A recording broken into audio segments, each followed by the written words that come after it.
Hi everybody, Alicia here with MissPicklesDesignStudio.com. Today we're going to be doing a video on how to create a Facebook cover for your Facebook pages.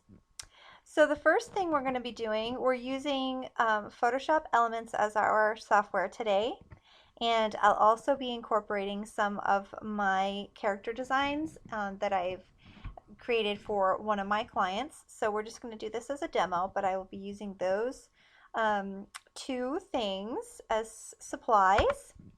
Okay, the first step that you want to do is you want to go to Google and make sure that you have the correct size for the current Facebook page layout. Sometimes they do change. So we're going to go to Facebook cover size 2015, and oftentimes if you click on images, there will be little templates that people have put together for you to use as references. So if you find something like this, you can right click, copy image, and we're seeing that on here the dimensions listed are 851 by 315 pixels. So we're going to go over to our program and we'll go to File, New, Blank File, and you want to change this to pixels and plug in your size, width, and your height that's required for the Facebook cover. So in this case, it's 851, 315.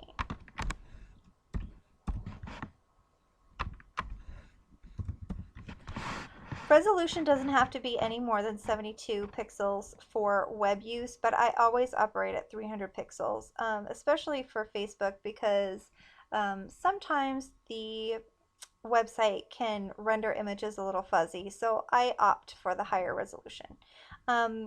Transparent, I usually go for white for background and then press OK. And then you'll see this white box pop up, and this is the size of your header.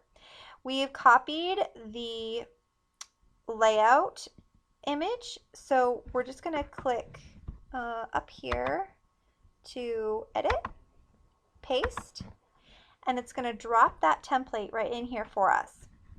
Okay, so if we take a quick look over on Facebook, this is not a Facebook design that is live. It's just kind of a demo Facebook page that I use to load pictures into to see how they look before I send them off to clients. So right now all we want to look at is we want to see that there's text here that's going to be over the image that we add, and there are some button links here. So we don't want to put any important design elements here and here, as well as behind where the Facebook profile badge is located. So we'll just keep those three things in mind.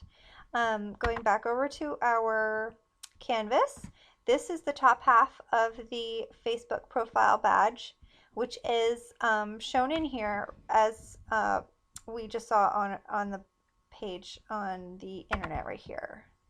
This is the top section of that. So that's a good thing for as far as looking to see. We want to make sure we don't design over this. But also, let's put a rectangle right over this, just so we make sure not to put anything important here as well. Okay, and that's just a guide. We'll also put a guide right here for an image shape that will show up in our layers panel. So when we're dropping images in here, this whole background area will eventually be covered, but these shapes will still be there, so we can move those around to the top of our layers panel, and we can use those as guides later.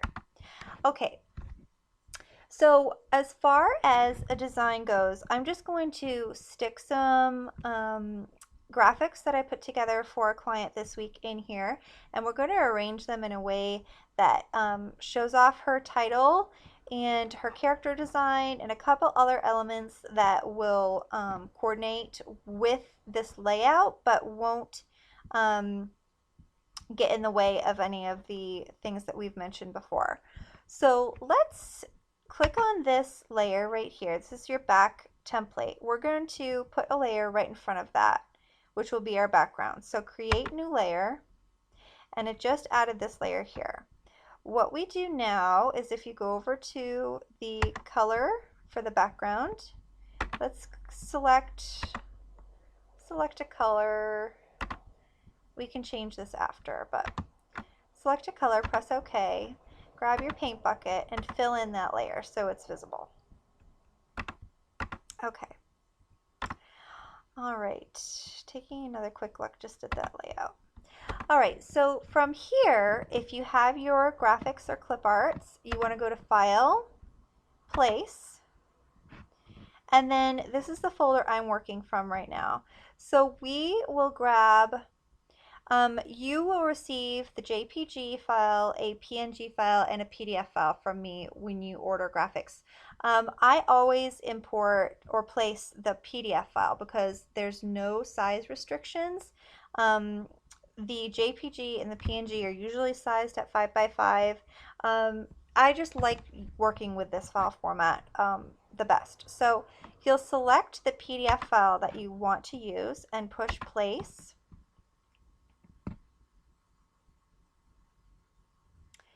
And then if that's the image that's correct, press OK. And then from here, before you click the check mark, make sure that it's sized out or smaller, and it looks the way you want it to look size-wise. So we'll just keep it right around here and place it down. Once it's where you want it, press the check mark, and then it will lay it down on the canvas. So here we show it as another layer on top of our blue layer that we just added. Now these guides are above this image. You can use this guide as an actual banner that's just there that will show up behind these things, which would look good.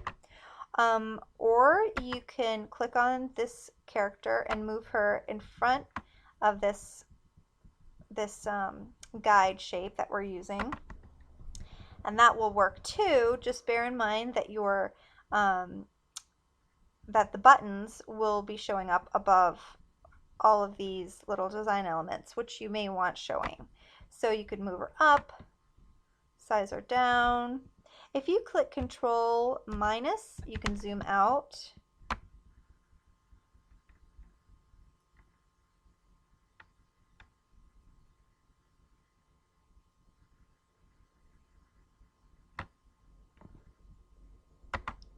Okay.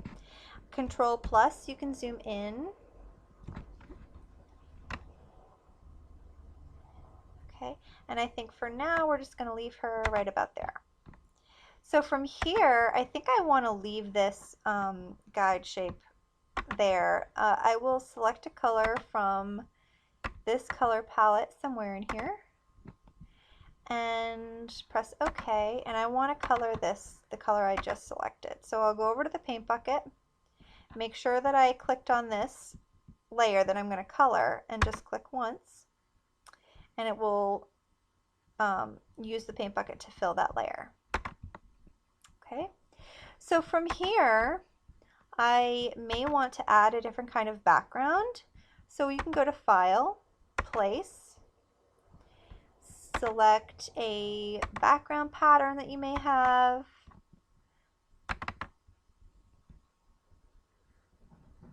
I'll go with purple.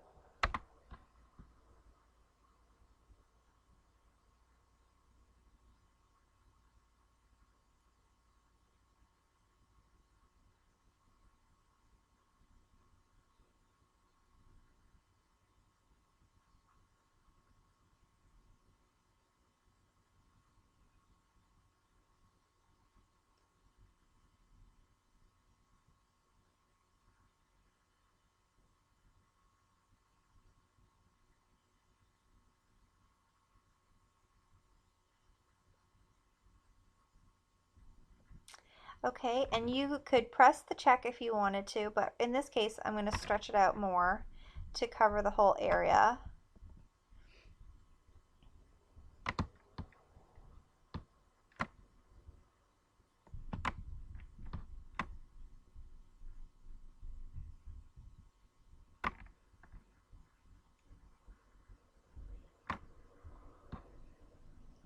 and then I'll push check.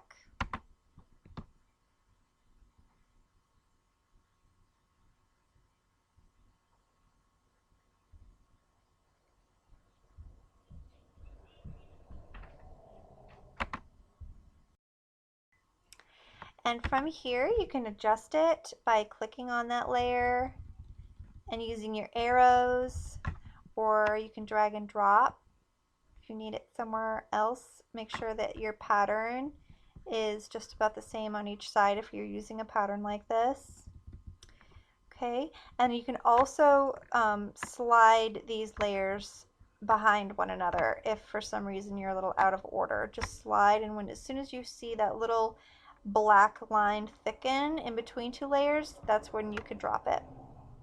Okay, so from here we're going to grab a couple more file place of our bakery items. Also, if you have a text logo, this is a good time to place that in there as well. In this case, I have a text design created for this particular group of design elements. However, if you don't have one, you can go over to the text tool right here, click that, and just start typing your text logo. See, my text logo landed way at the end, so we're going to slide it up above and make it smaller.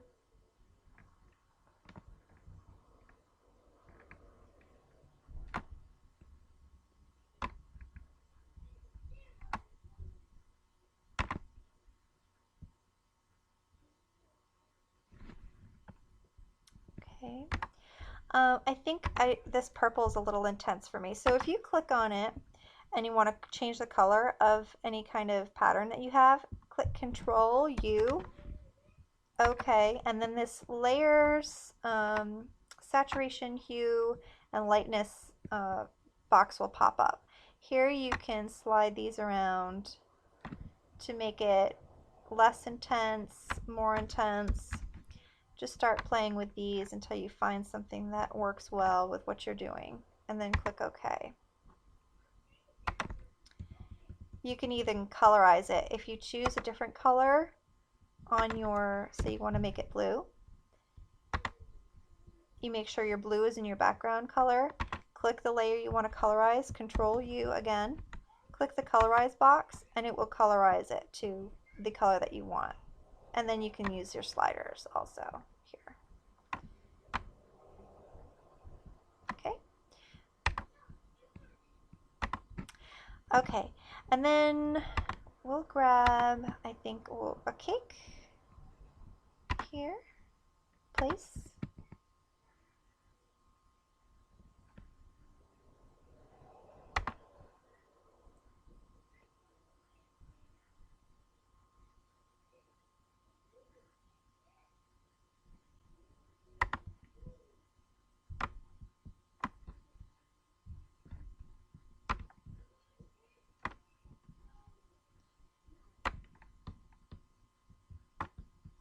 And then we can drag these different things around.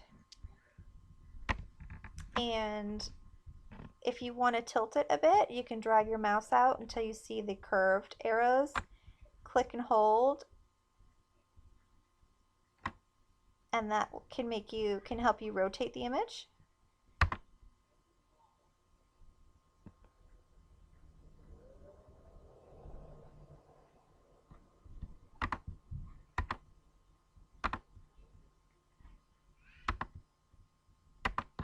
Putting some cake pops in here too.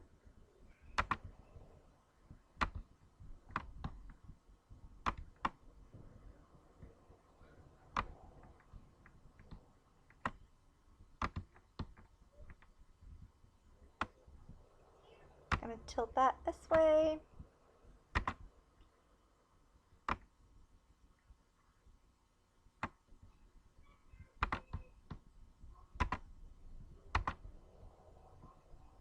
Cupcake, and for this, I think that will be okay. That will be enough for just the tutorial of this. All right, so we'll drag the cake up here, or the cupcake, I should say, and tilt it once more.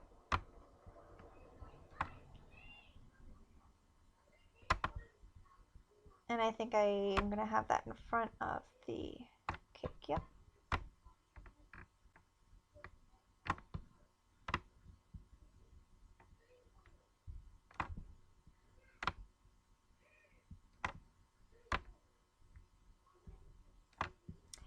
Okay, and then if you wanted to add any text like I was saying, you come over to this text tool, click anywhere on your canvas, and then just start typing. And then you can't see this because it's way at the bottom, so we'll move this up. You can triple click it to highlight it and then size it down. And then you can come over here while it's highlighted and change the text design to anything that you want. Okay.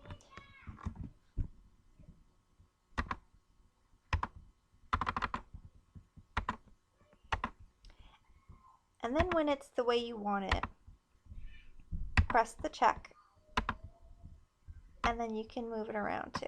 Same with the rotate. And stick that in there. Okay, so the last thing that I'm going to show you, this is just a beginner tutorial, so we're not doing anything crazy, but I'm going to show you how to add a drop shadow to all of these items so they kind of gives it a little bit more of a dimension. So if you come over in the layers panel, you're going to hold down the control button and click all of your design elements that you want to have a little bit of a drop shadow behind. So I'm going to click the character, the pops, the text logo, the cake, and the cupcake. Then if you right click, you can do merge layers. Don't do this until you know you don't want to move anything around again, because once you merge layers, they'll be all stuck together and you won't be able to use them separately. I always merge layers just so I can just do one drop shadow and it puts it on all of the elements. You could just come and do one element at a time, but this is a little bit of a shortcut. So merge layers, they're all stuck together now, working as one layer. Right click over them, edit layer style, drop shadow. I always use 45 as my setting for the direction, and then I usually go 1, 5, and 15, but you'll have to adjust these based on what you need for yours. You may want it a little darker, a little bigger, a little further away, so just play around with it, but this is what I usually use. Okay, all right. And from here, you may want to play around a little bit with the background and just see what looks good. This needs to be moved slightly, and that's about it. So for demonstration purposes, I think this is good. To save it, go to File, Save As, okay. And then save it as your image, JPG. If you want to also save an editable version, make sure you save it as the Photoshop file also, in case you want to come back in the future and change some things. But for now, I'm just going to do the image file. We do demo, Facebook cover, enter. And then quality, I always set it to the highest quality. It is a larger image, so if you have image size issues, you could do 8 or 10 here. Click OK, and then that just saved it. Oh, I'm just noticing right here, we left our square up. This was our guide. We want to remove that. So come over here, you can click that eye, and it will remove it. So we're going to go right back and save this again without that there.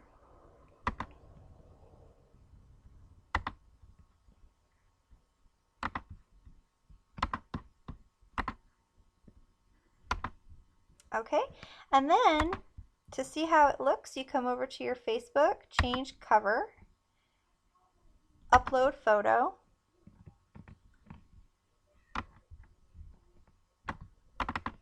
find the file that you saved it to, and it should load up in just a few seconds, and save changes. And then there you go. Alrighty. I hope that gives you some ideas on how to use your graphics with Facebook.